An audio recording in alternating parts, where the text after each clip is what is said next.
whether I wanted to work or not, if you call it work, I would suddenly get this song coming to me. And I always felt that the best songs were ones that came to you rather than... I do have the ability to, you know, if you ask me to write a song for a movie or something, and they say it's about this, I can sit down and sort of make a song. I wouldn't be thrilled with it, but I can make a song like that. But I find it difficult to do that, but I can do it. You know, I call it craftsmanship, you know. I've had enough years at it to sort of put something together, but I never enjoyed that. I like it to be inspirational from the spirit. And being with Sean and switching off from the business sort of allowed that channel to be free for a bit. You know, it wasn't always on. It was switched off, and when I sort of switched it on again, zap, all this stuff came through.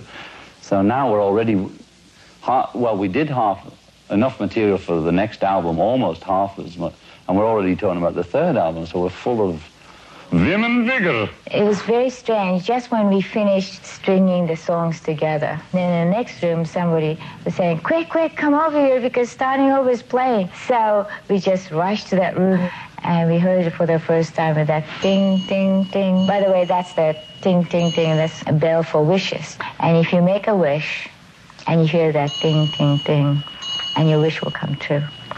I was taking Sean and the nanny and the family to a little, except for Mother, who was here selling cows, in Bermuda to the Botanical Gardens for lunch, to the Italian restaurant, because I could get espresso and Sean could get some junk food. And I was just walking in, I looked down, and it was a Botanical Garden, and it said, we're in the office, folks, that's why it's buzzing.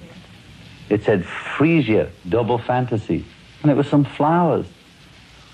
And I just thought, Double Fantasy, that's a great title. Because it has so many meanings that you couldn't even begin to think what it means. So it means everything you can think of. I mean, it's a double couple. It's real life, but it's still a fantasy because it's now in plastic and in photograph, and it's fantastic, and it sort of seemed to be perfect for a title of the album. And there's two of us, and it just sort of says it all somehow without really saying anything. It says everything, and it's a flower actually. So he's used to me being around all the time, because it's a pleasure for me to hang around the house. I was always a homebody. I mean, I think a lot of musicians are, you know, you write and you play in the house anyway. Or when I was wanting to be a painter when I was younger, I was all in the house, or write poetry, it was always in the house. But I started the work, you know, and he started seeing a bit less of me. I'd let him come to the studio, but it was a bit boring. He was excited, but long story short, at the end of the session, and it was going on, I got back on a night schedule where I'd be coming in when he'd be getting up. So he'd see me at breakfast, but I was a sort of shredded, okay, what, or like that. And then one day we were sort of lying down on the bed together, so I'm maybe watching some cartoon or whatever. And he just sat up and said, you know what I want to be when I grow up? I said, no, what's that? He looked me right in the eye and said, just a daddy. And I thought, mm-hmm. I said, you mean you don't like it? That I'm working now, right? And going out a lot. He says, right. I said, well, I'll tell you something, Sean. It makes me happy to do the music. I might have more fun with you if I'm happier, right? I was saying to somebody the other day, there's only two artists I've ever worked with for more than one night stand, as it were. That's Paul McCartney and Yoko Ono. I think that's a pretty damn good choice, because in the history of the Beatles, Paul met me the first day I did Bebopaloola live on stage, okay? And a mutual friend brought him to see my group called the Quarrymen. And we met and we talked after the show, and I saw he had talent, and he was playing guitar backstage and doing 20 Flight Rock by Eddie Cochran. And I turned around to him right then on first meeting and said, do you want to join the group? And he said, And I think he said yes the next day, as I recall it. Now, George came through Paul, and Ringo came through George, although, of course, I had a say in where they came from, but the person I actually picked as my partner, who I recognized had talent and I could get on with, was Paul. 12, well, however many years later, I met Yoko. I had the same feeling. It was a different field, but I had the same feeling. So I think as a talent scout, I've done pretty damn well. it was sort of 1966, and I got a call from a guy called John Dunbar, who used to be married to Marian Faithfull. You know, everybody's connected. And he had a gallery in London called Indica Gallery, an art gallery. And I used to go there occasionally to see whatever art show was on, you see. And he said, oh, I've got this, there's this fantastic Japanese girl coming from New York, and she's going to do this other thing, but she's also going to put on an exhibition at my gallery. And it's going to be this big event, something about black bags. And I thought, ooh, orgies, you know. You know, these artists, they're all ravers. You know, it was in the days of happenings and paint and all that stuff, right? So I go right down there, you know, for the opening. Goody, goody, you know. Goes down, see what's happening.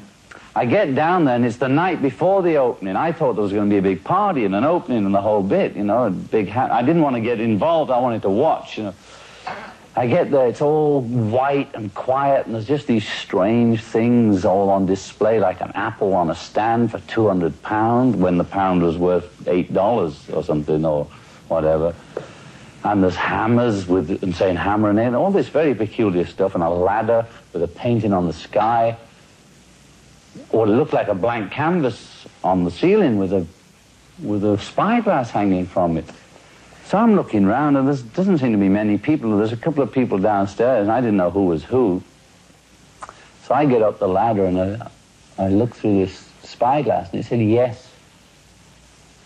And I took that as a personal positive message, because most of the avant-garde artists of that period were all negative, you know, like break a piano with an axe. It was mainly male. I'm looking at the female here. It was mainly male art, and it was all destructive and you know. But here was this little crazy message on the ceiling. And then the guy introduced me to her, and she didn't know who the hell I was. She had no idea. You know? She was living in a different environment altogether. And I was saying, well, I thought, this is a good con, isn't it? Apples for £200 and hammer and nail. Who's going to buy this, you know? I didn't know what concept art was, which in a nutshell is the idea is more important than the object.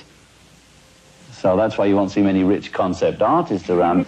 So anyway, I said, the gallery owner was all fussing around. He was thinking, is he going to buy something? And she's ignoring me, you know.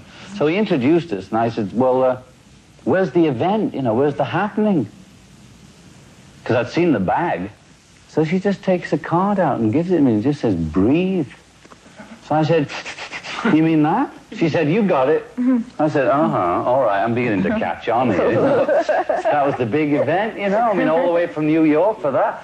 So I see the hammer hanging on the thing with a few nails underneath. I said, well, can I at least hammer a nail in? You know, I've come all the way from the suburbs for this. And she says, no. Because before the opening, and I wanted everything to be right, you know. The thing messed up, you know. So anyway, the gallery owner has a little word with her, and she says, she comes over to me, she says, all right, there's no smiling or anything, because you know how she is. She's not running for office. She never was, so she looks at me and she says, you give me 5 shillings. Give me 5 shillings and you can hammer a nail in. So I looked at her and I said, I'll give you an imaginary 5 shillings and hammer an imaginary nail in, okay? And that's when we connected really, and we looked at each other like, you know, that sort of, something went on.